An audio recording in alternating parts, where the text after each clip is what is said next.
It was a night like any other. You ate some dinner, chatted with the family, then, suddenly, you were gone. But they didn't need to worry. You just snuck off for a second to play Best Fiends. Best Fiends is the mobile puzzle adventure game you want to play for hours on end, even when you only have a few moments to spare. From the vibrant artwork and adventure pack storyline to the cute collectible characters and supercharged power-ups, Best Fiends is designed to be the most obsession-worthy game ever. There are literally thousands of levels, plus tons of in-game events added every month for even more ways to win. And the best part is, you can play anytime, anywhere. No Wi-Fi? No problem. Of course, people may start to wonder about your mysterious disappearances until they see how much fun you're having.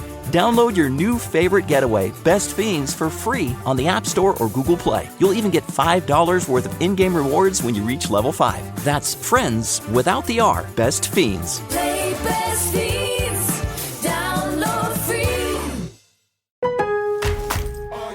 At Lowe's, every pro is an MVP to us. It doesn't matter how big or small your business is. If you're a plumber, roofer, electrician, or remodeler, your business earns back when you spend, gets exclusive offers, and paint rewards. It all adds up to help drive your business. Join Lowe's MVP's Pro Rewards and Partnership Program today. Minimum purchase required. Earnings and paint rewards awarded as Lowe's e-gift cards. Exclusions, restrictions, and more terms apply. Valid through 12/31/22. See Lowe's.com/L/Pro Loyalty Terms. Subject to change. U.S. only.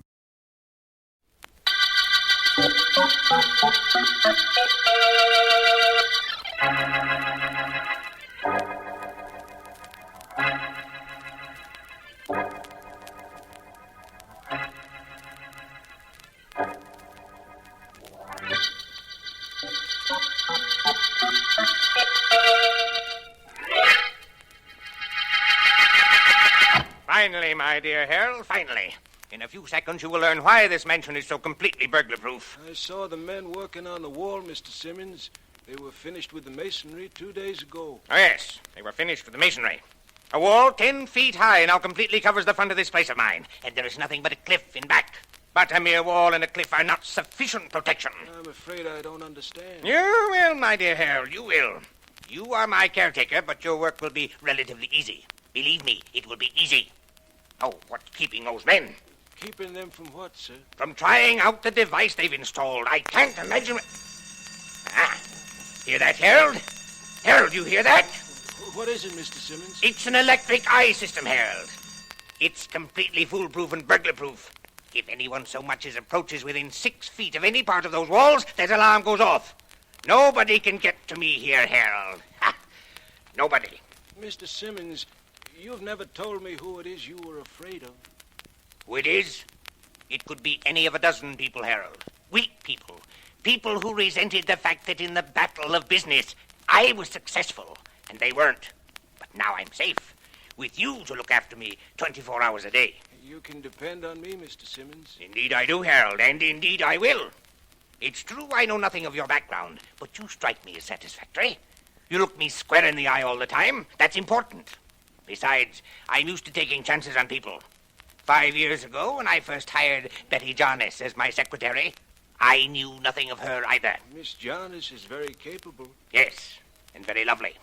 And I've rewarded her, Harold, just as I'll reward you if you are faithful to your duties. When I die, she receives a considerable fortune. I'll do my best, Mr. Simmons. Oh, Harold, just to prove to you that I'm not an old fool, I said I knew nothing about you. That is true. But just in case you were sent here by one of my friends, Mr. Simmons, please don't think I overlooked that possibility. Just in case you were sent here by one of my friends, allow me to assure you that I have means of protecting myself at all times. See? That gun is entirely unnecessary where I'm concerned, sir. Perhaps, but it is well to have it with me all the time regardless. I'm glad we had this little chat, Harold. As you can see, I'm protected from strangers by the wall and its electric eye, and I'm protected from my own household by this gun. I'm completely safe, and for the first time in years, I'm at ease. Very good, sir. I'm glad. I'm an old man, Harold, and this is the freedom I've been looking forward to for years. Perhaps I don't have too long to live, but they're going to be easy years. Harold, didn't you hear what I said? Yes, sir. You said perhaps you don't have too long to live.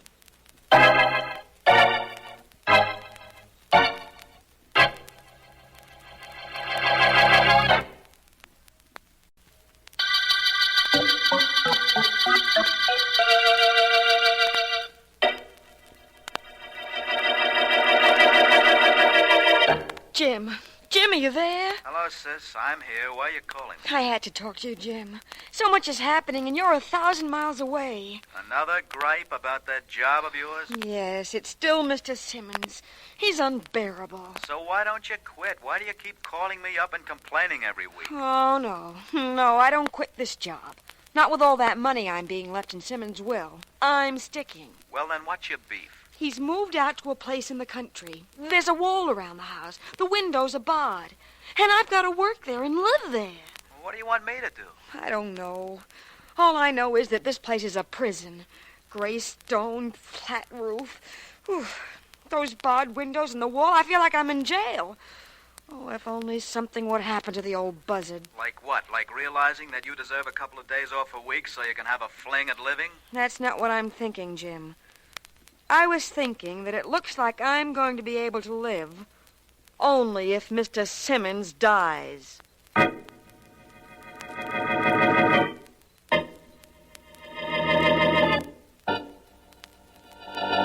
Take a letter, Miss Jarnes. Yes, sir. To Frank Rodney, Bank Building City. Dear Frank, in reply to your letter of even date, the answer is no. Sincerely. Sign my name to it. Yes, Mr. Simmons. Now then, take a letter to... Mr. Simmons, could I please fix myself some lunch now? I can take the rest of the letters this afternoon. Of course not. My mail comes first. But it's 3 o'clock, sir, and I haven't had anything to eat since breakfast. Dissatisfied here, Miss Jarnes? If you are, I might be able to make other arrangements for a secretary.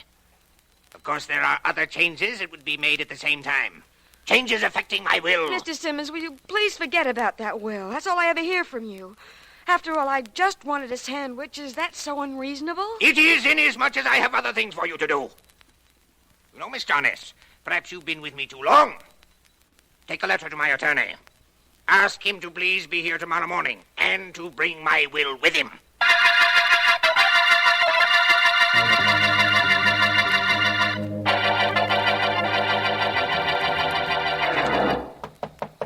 Vance. Oh, Vance. Oh, just a minute. Markham, what are you doing here at this hour? Come in. Thank you, Vance. I'm sorry to have awakened you. Awakened me, my friend. No, you didn't. I haven't been to bed. I've been reading up on criminal identification through hair analysis. Very interesting. Kept me from realizing it was daylight. Vance, don't you ever do anything that ordinary people do? Like sleep, you mean, Markham? I'd have gone to sleep if I were tired. I wasn't, so I stayed up. How about you? District attorney's hours don't begin this early, do they? They do when there's a murder. And there's been a murder, Vance. In that case, Markham, I'll slip out of this robe and into a shower and be with you in a moment. Come along, you can tell me all about it. Right. It seems, Vance, that a millionaire named Ezra Simmons built himself a mansion out in the suburbs and installed every known method of burglar alarm. But someone got in last night and shot him to death. Really? I know about Simmons. He made a fortune stepping on people's backs. I'll hop in the shower and make this as quick as possible. Good. Of course, Vance, there's a possibility that Simmons was killed by someone in his house. His secretary, Betty Jarnes, or his caretaker, Harold Eckner. No question about that possibility. Miss Jarnes claims she couldn't stay in the house last night and went into town, returning this morning to discover the body. And the caretaker claims he heard no one try to get in, nor will he say he killed Simmons. Unreasonable of him, isn't it? How would you like me to tell you how Simmons might have been killed? But, man, how could you? Apparently, neither the caretaker nor Miss Jarnes killed him. That's a little too obvious. And you don't know anything about any of the details of this case. All I know is what you've told me, Markham. But I won't disturb you with one of my long-range predictions. I'd suggest we get right up to the Simmons mansion. Right now, Vance? Hardly. I think we ought to wait until I get dressed first.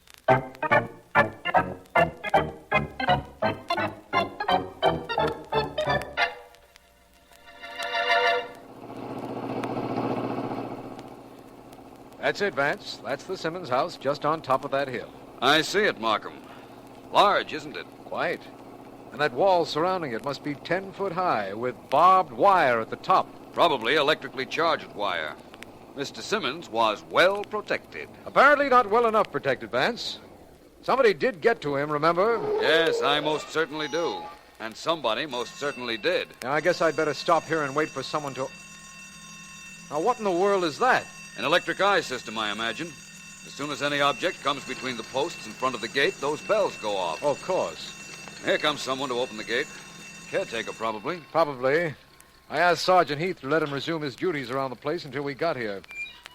Hello there. Hello. You're Mr. Markham? Yes, and this is Philo Vance. How do you do? How do you? Where is Sergeant Heath? He's up at the house. They've taken Mr. Simmons' body away, but Sergeant Heath said for me to expect you. Very kind of the sergeant. That's quite an elaborate bell system Mr. Simmons had installed, isn't it? Yes, it is. It wasn't necessary where you and Mr. Markham were concerned, though. I saw you two from my room, and when I saw your car, I came down to open the gate. Well, hop on the running board, Eckner, and we'll drive you to the house. Yes, sir. Just follow the road. It turns left a little way up. Right. Just a minute, Markham, if you please. What is it, Vance? Stop the car. Certainly. I want to look at the outside of this place. Eckner, can you drive the car up to the house? Yes, Mr. Vance. Do that, will you, please? Come on out, Markham. I'm with you, Vance. There. I'll leave the car in front of the house, Mr. Markham. Thank you. Now, Vance, what is this for? You know that Heath is holding Mr. Simmons' secretary, Betty Jarnes, up at the house. Why stop? I just thought of a way that somebody could get past that wall without sounding the alarm. But how, man? By tunneling under it? No, nothing quite that obvious. If there had been a tunnel, Heath would have discovered it by now. I thought if there were a lawn... But there isn't. There's nothing but rocks leading from the wall to the house. What were you thinking? Well, if the murderer were very clever, he could have gotten past that wall without sounding the alarm by using my method.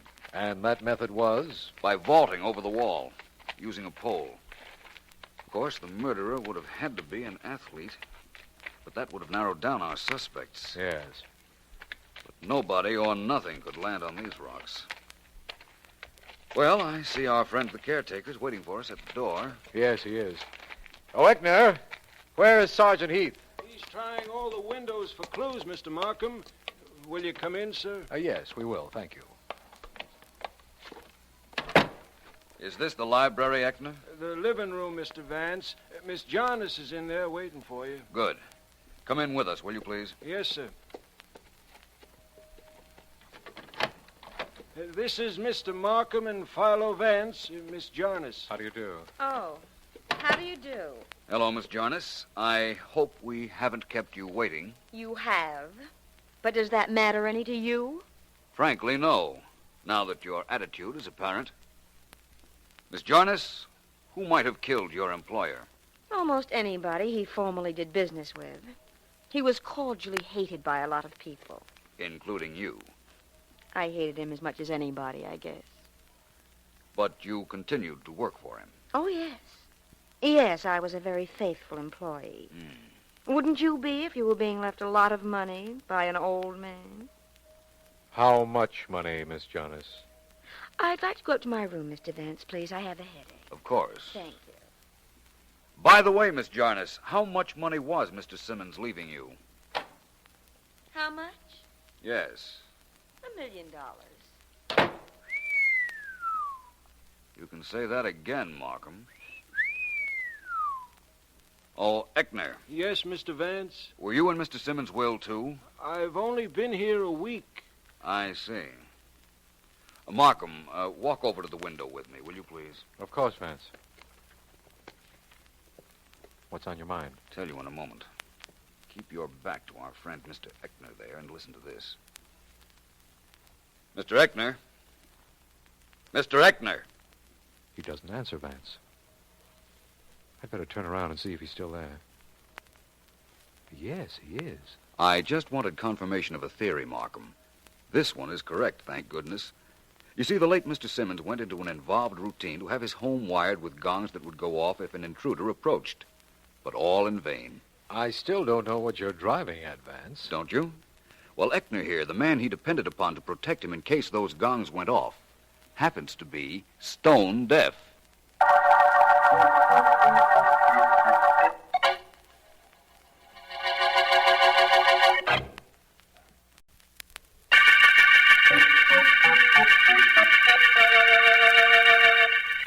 This is District Attorney Markham.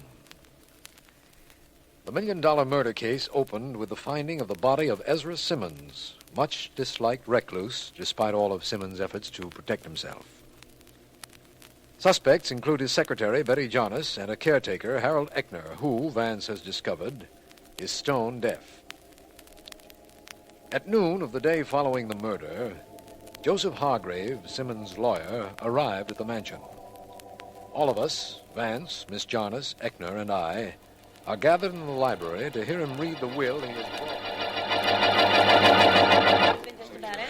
Very well now, very well. Quiet, please. I must have quiet, please. You'll have it, Mr. Hargrave. Good. Now, let me see, where do I begin? Oh, yes. Miss Jonas, you wrote me a letter asking me to be here today. Yes, I did. And to bring the will. Mr. Simmons wanted you here with it. Don't know why. I don't care why. Guarantee he didn't know he'd be dead when I came now. Did he? Or did he? Could he have committed suicide? Hardly, Mr. Hargrave, hardly. Didn't think he would. Wasn't the type. Mr. Hargrave, if you don't mind, I'm quite anxious to find out what was in the will. What are you so anxious about, Mr. Vance? Nothing in it for you. Miss Jonas here gets $1 million. Mr. Eckner gets 10,000. The rest goes to a home for cats. He left me $10,000, but I've only been with him a week. There was a copy of the will in Mr. Simmons' desk. You were here long enough to see it, you know. Miss Jonas, you can't mean I killed Mr. Simmons. Oh, can't I, well, though? What about you and the $1 million you got? You could have killed him. I wasn't in this house when he was killed. You know that. I called you and told you I was going out. Please, both of you, if you don't mind, I'd like to do some talking. And if you don't mind, I won't listen. I can't stand people talking. Makes me nervous. If you don't mind, I'll just go to the kitchen and make myself some coffee. What is it you were saying, Vance? Well, first of all, I want to talk to Mr. Eckner. You are deaf, Mr. Eckner. Why didn't Miss Jarnes know that? And did Mr. Simmons know it? No one here knew it. I can read lips perfectly. I was afraid to tell Mr. Simmons I was deaf. I thought maybe he wouldn't give me the job when I applied for it, and, well, I needed it. I see. Well, I imagine that's reasonable. Apparently, you were the only one here last night when the murder was committed. I know you can't hear, so I don't expect you to be able to give me much information. But can you tell me anything at all? I think so, Mr. Vance. Well, go ahead, man. We're waiting. Well, I was awake all last night, gentlemen. In my room, there's a lamp connected with the same electric eye device that sets off the gongs. Nobody could get near this house without my going out to investigate. And nobody did.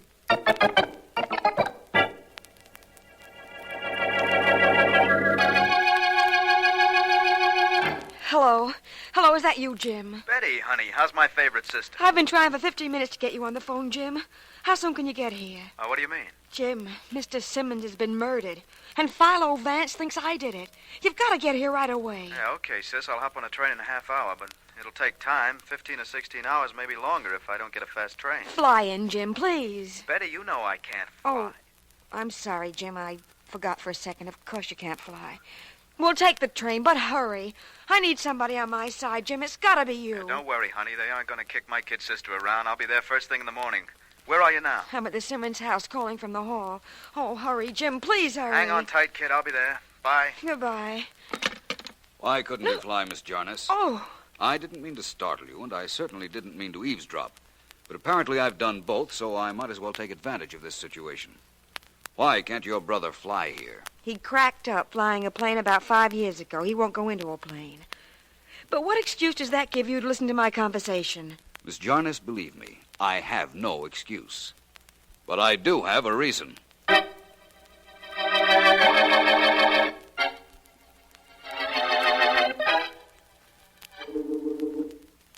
a man out here to see you, Mr. Rodney. He told me to tell you his name was Buck. Buck, eh? Send him in, Miss Morgan. Send him right in. Come in, Buck. Sit down. Thanks, Mr. Rodney. Don't mind if I do. Cigar? Yeah, thanks. Yeah, thanks. That's right, Buck. Sit down. You did a good job. I'm proud of you. Simmons is dead, ain't he? You sent me to see that he got dead, didn't you? I saw to it. Yep, you certainly did. And here's the money you asked for, just the way you asked for it, in small bills. Anybody see you come in here? Nope. And nobody's gonna see me leave. And nobody's gonna see me again in this town for 2 years. I'm blowing this bug just like our deal said I should. Yeah, you're a fine man for a delicate job, Buck. I don't know how you did it, and I don't care. Okay, boss. And now I got my dough, and you got your corpse. And so I'm blowing out of here through this back door. You know, Rodney, I kind of enjoy knocking off a guy. Makes me feel like I was put into this world for a reason. So long. Yes, Mr. Rodney. Miss Morgan, call police headquarters for me, will you? Police headquarters? I want to report that if the police are looking for the murderer of Ezra Simmons, they can pick up Buck Digby at the Crosstown station in an hour.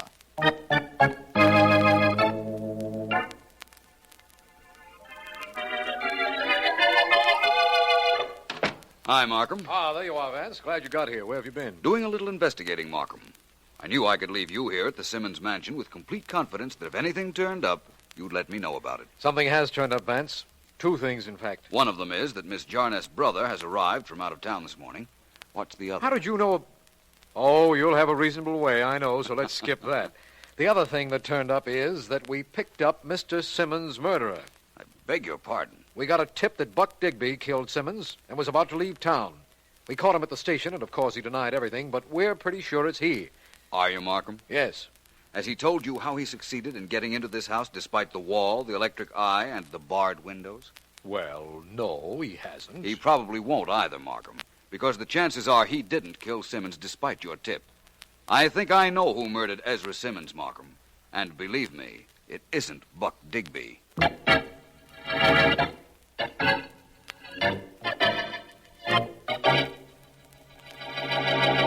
You haven't told me what I should do, Jim. You just sit there. I'm thinking, sis, I'm thinking. Oh. You know, I don't think so good after 15 hours in a sleeper. Now, off the record. You didn't kill Simmons? All for on the record, I didn't kill him. $1 million is a big reason, sis. There you go again. Sorry, I was just trying to make... Who's there? Philo Vance, may I come in? Come in. Please forgive my intruding into your room, Miss Jarness, but I was anxious to meet your brother. How do you do, sir? I'm Philo Vance. Hi. What's going on here, Vance? What are they trying to do, frame my sister for that old buzzard's murder? No, nobody's trying to frame her, Mr. Jarness. If she's innocent, I assure you she won't be put in jail. Until we're sure we're keeping her in this house. Miss Jarness, is there a room in this house that is relatively soundproof? The basement is. It's equipped with all the gongs and stuff. But you can't hear what's going on in the rest of the house, if that's what you mean. That's what I mean. I'm going to ask you and your brother to go down there. Join Mr. Markham and Harold Eckner. You're all going to see me drive down the road and out through the gate. And when you see me again, I'll be in this house, without an alarm being sounded or a window bar being out. I'll get in just like the murderer got in.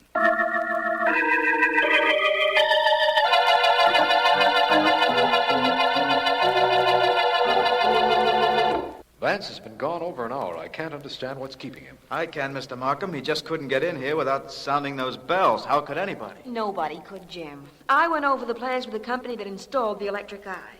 It's impossible for anybody to get into this place without sounding the alarm. You're trying to make it look awfully bad for me, Miss Jarness. I was the only one in the house when Mr. Simmons was killed. If it looks bad for you, that's not my fault. I didn't kill Mr. Simmons. What I'd like to know is who did. Is that all you'd like to know, Markham? Vance! I can tell you who did. Vance, you did it. You got in. Not that there was any doubt in my mind that you would. Thank you, my friend. And I believe when I arrived just now, I said I could tell you who killed Mr. Simmons. I can. Markham, you can arrest Miss Jarness' brother for murder. Now,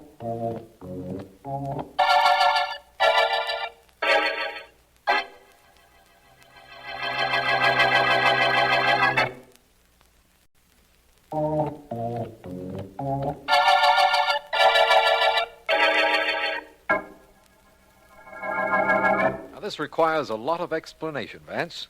Let's start with Buck Digby. All right. He went to kill Simmons, but he found he couldn't get in the mansion without setting off all those gongs, so he gave up the idea. Then he heard on the radio that Simmons was dead, so he figured he'd collect regardless. And the man who sent him to kill Simmons, that Mr. Rodney, he tipped us off to Buck. Why would he do that? 2 reasons. He was an allegedly respectable citizen. He knew that Buck would involve him if he were arrested, but he could always deny the accusation. However, if Buck remained at liberty, Rodney would be blackmailed by him for the rest of his life, and he knew it. I see. Now tell me this. Jim Jarnes was in South City, 1,000 miles from here, on the afternoon of Simmons' death.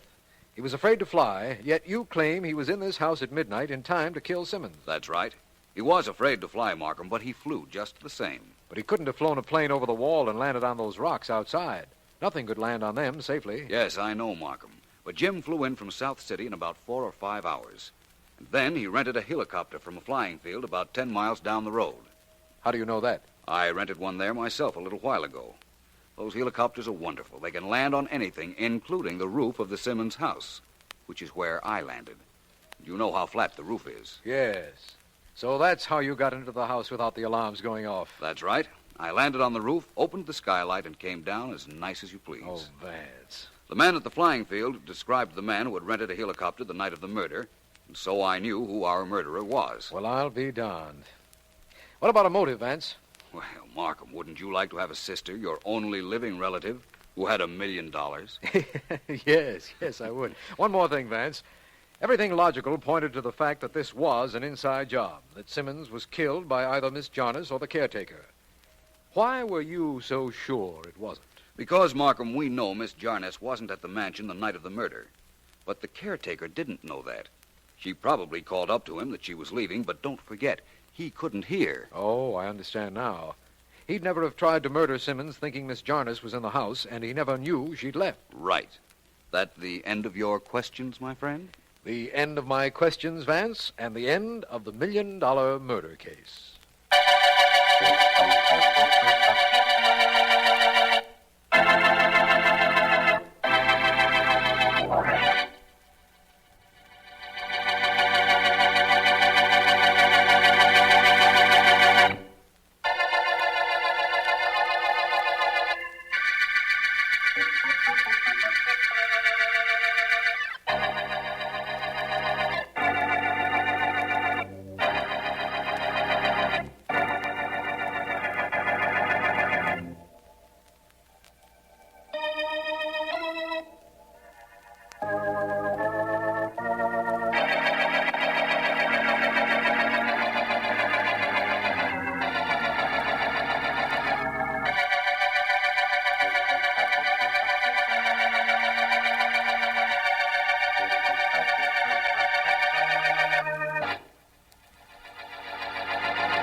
At Lowe's, every pro is an MVP to us. It doesn't matter how big or small your business is. If you're a plumber, roofer, electrician, or remodeler, your business earns back when you spend, gets exclusive offers, and paint rewards. It all adds up to help drive your business. Join Lowe's MVP's Pro Rewards and Partnership Program today. Minimum purchase required. Earnings and paint rewards awarded as Lowe's e-gift cards. Exclusions, restrictions, and more terms apply. Valid through 12/31/22. See Lowe's.com/L/Pro Loyalty Terms. Subject to change. U.S. only.